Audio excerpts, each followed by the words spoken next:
இட ஏறிய சுளையும் முற்றல் களையிட ஏறிய சாரும் பனிமலர் நல்கிய தேனும் காய்ச்சு பாகிட ஏறிய சுவையும் நனிப்பசு பொழியும் பாலும் தென்னை நல்கிடும் குளிரிட நீரும் இனியன என்பேன். எனினும் தமிழை என்னுயிர் என்பேன்.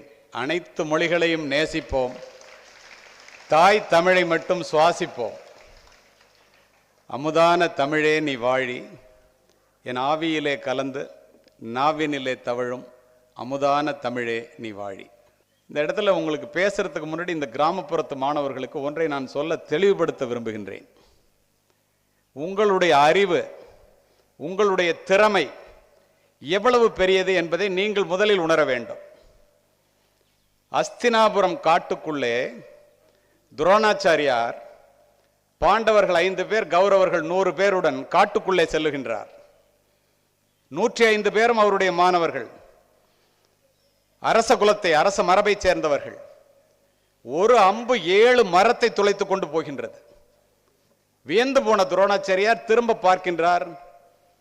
பின்னாலே அர்ஜுனன் வந்து கொண்டிருக்கின்றான். இதில் பாதி உங்களுக்கு தெரியும்.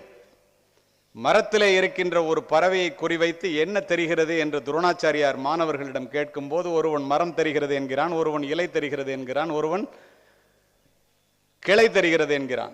ஆனால் அர்ஜுனன் மட்டும் குருவியினுடைய தலை தெரிகிறது என்றான். ஒரே அம்பிலே விடு என்றார். ஒரு அம்பிலே அந்த பறவையை வீழ்த்தின காரணத்தினால் அர்ஜுனன் மிகப்பெரிய வில்லாளனாக துரோணாச்சாரியார் என்ற ஆசிரியராலே தேர்ந்தெடுக்கப்பட்டான்.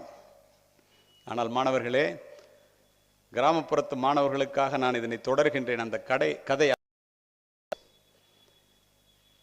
7 மரத்தை துளைத்துக் கொண்டு போகின்ற அம்பு எங்கிருந்து வந்தது? அத்தனை பேரும் அம்பு வந்த திசையிலே சென்று பார்க்கின்றார்கள். அங்கே ஒருவன் நின்று கொண்டிருக்கின்றான். உன்னுடைய பெயர் என்ன? ஏகலைவன். நீ என்னுடைய மாணவனா? இல்லை. உன்னுடைய ஆசிரியர் யார்? நீங்கள் தான். அரச மரபை சேர்ந்தவர்கள் மட்டும்தானே என்னுடைய ஆசிரியராக இருக்க முடியும், அல்லது என்னுடைய மாணவனாக இருக்க முடியும். நீ எப்படி?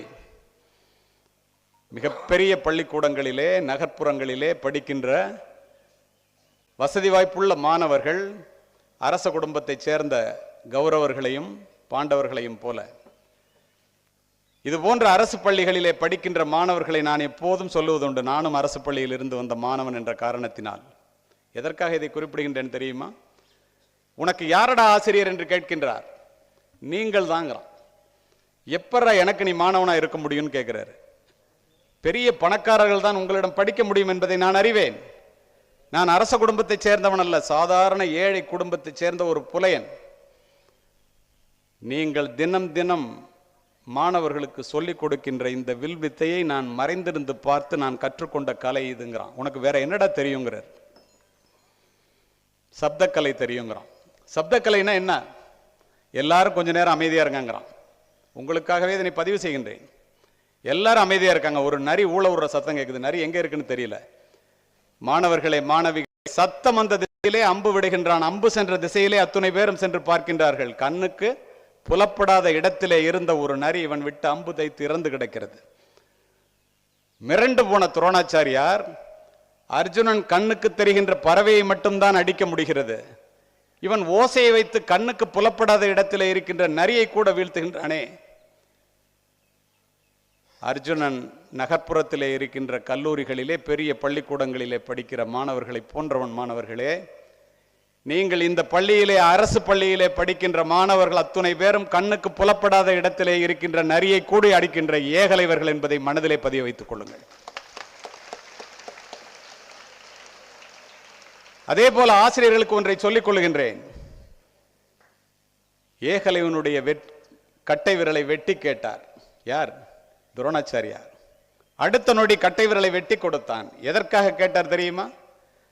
பாண்டவர்களின் பக்கம் நியாயம் இருக்க வேண்டும். அர்ஜுனனால் வெற்றி பெற முடியாது. யார்?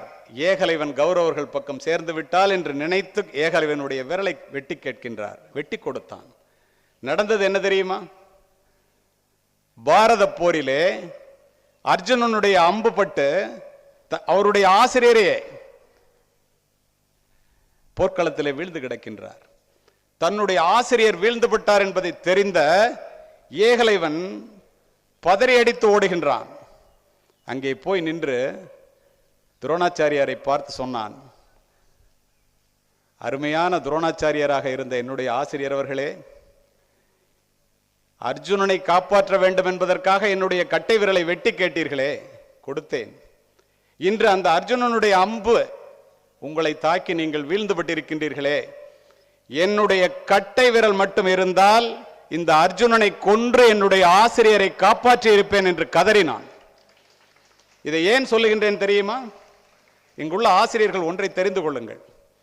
பண வாசனையும் படிப்பு வாசனையும் இல்லாத ஏழை குடும்பத்திலிருந்து வருகின்ற மாணவர்கள் ஏகலையை போல நல்ல ஆசிரியர்கள் யார் என்று இனம் கண்டு அவர்களுக்காக உயிரை கூட கொடுக்க தயங்க மாட்டார்கள் என்பதை சமுதாயம் மனதிலே பதிவு வைத்துக் கொள்ளுங்கள். அத்துணை பேரும் இங்கே பார்ப்பவர்கள் அத்துணை பேரும் இந்த மாணவர்களை படியுங்கள் படியுங்கள் படியுங்கள் என்றே சொல்லுகின்றோமே. ஏன் மாணவர்களே, உங்களுக்காக நான் இதனை திரும்ப சொல்லியே ஆக வேண்டும். படித்தவர்கள் படிக்காதவர்கள், ஏழைகள் பணக்காரர்கள், உயர்ந்தவர்கள் தாழ்ந்தவர்கள், யாராக இருந்தாலும் ஒருவரை ஒருவர் பார்க்கும்போது கேட்கின்ற முதல் கேள்வி, புள்ள என்ன படிக்குது, பொண்ணு என்ன படிக்குது, எப்படி படிக்கிறான், என்ன மார்க் வாங்குறான், ஏன் அப்படி என்ன சிறந்தது?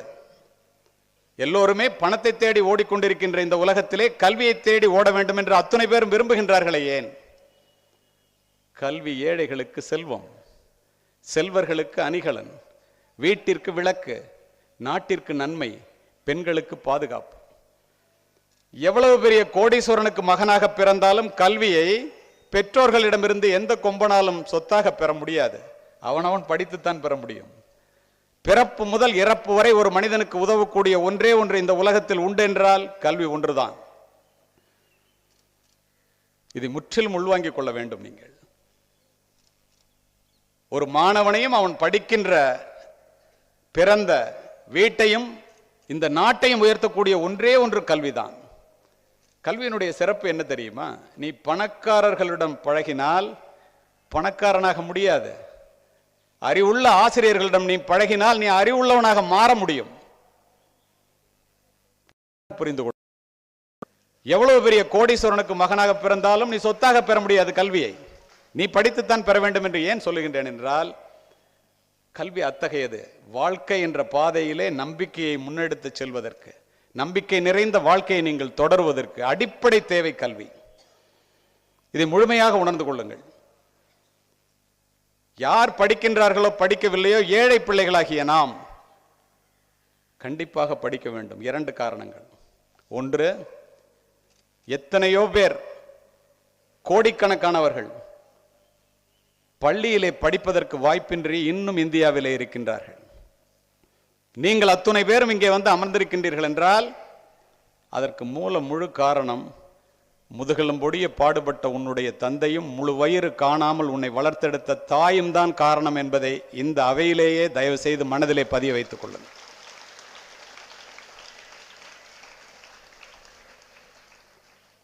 தனக்கு கிடைக்காத கல்வி தன் பிள்ளைக்கு கிடைக்க வேண்டும். தான் அடையாத உயரத்தை தன் பிள்ளைகள் அடைய வேண்டும். யோசித்து பாருங்கள். அவர்களுக்கு கிடைக்காததை உங்களுக்கு கிடைக்க வேண்டும் என்று நினைப்பவர்கள் யாராக இருக்க முடியும்? பெற்றோர்களை தவிர. இப்படிப்பட்ட கல்வியை நீங்கள் கல்வி இல்லாமையே அனைத்து துன்பங்களுக்கும் ஆணிவேர். கல்வியின் பயன் அறிவு, அறிவின் பயன் பண்பாடு, பண்பாட்டின் பயன் ஒழுக்கம். இந்த இடத்திலே எல்லோரும் ஒழுக்கம் ஒழுக்கம் என்று சொல்லுகின்றோமே, இந்த ஒழுக்கத்தை பற்றி சொல்லி அதற்கு பிறகு உங்களுக்கு கல்விக்கு வருகின்றேன். நான் ஒழுக்கத்தை உருவாக்கி வளர்ப்பதுதான் கல்வியினுடைய தலையாய குறிக்கோள். ஒழுக்கத்தை தராத கல்வியும் விளைச்சலை தராத வயலும் வீணானது. கல்வியின் பயன் அறிவு, அறிவின் பயன் பண்பாடு, பண்பாட்டின் பயன் ஒழுக்கம். தனி மனித வளர்ச்சியும் இந்த சமுதாயத்தினுடைய முன்னேற்றமும் ஒழுக்கத்தின் பால்பட்டது. இள வயதிலே புயல் போல வருகின்ற உணர்ச்சிகளை அடக்கி ஆள கற்றுக்கொள்ளுங்கள். எவனொருவன் தன்னுடைய உணர்ச்சிகளை அடக்க தெரியவில்லையோ அவன் முதிர் வயதிலே சிறப்பாக வாழ்ந்ததாக சரித்திரம் இல்லை. இதை சொல்லித் தருவதற்கு உங்களுடைய தலைமை ஆசிரியரோ நானோ அல்லது மற்றவர்களோ தேவையில்லை. ஒரு அதிகாலை பொழுதிலே எழுந்து நெஞ்சிலே கை வைத்து நம்மிடம் இருக்கின்ற கெட்ட பழக்கங்கள் என்ன, இதை விட்டொழிக்க வேண்டியதனுடைய அவசியம் என்ன என்று நீங்களே சிந்தித்து பாருங்கள். மற்றவர்களுக்கு தெரிந்தால் மானம் போய்விடுமே, மரியாதை போய்விடுமே என்ற எத்தனையோ கெட்ட பழக்கங்களோடு பலர் வாழ்ந்து கொண்டிருக்கின்றோம். அதை விட்டொழித்தால் சிந்தனை சிதறலின்றி நீங்கள் படிக்கின்ற படிப்பிலே உங்கள் கவனம் முழுவதையும் செலுத்த முடியும்.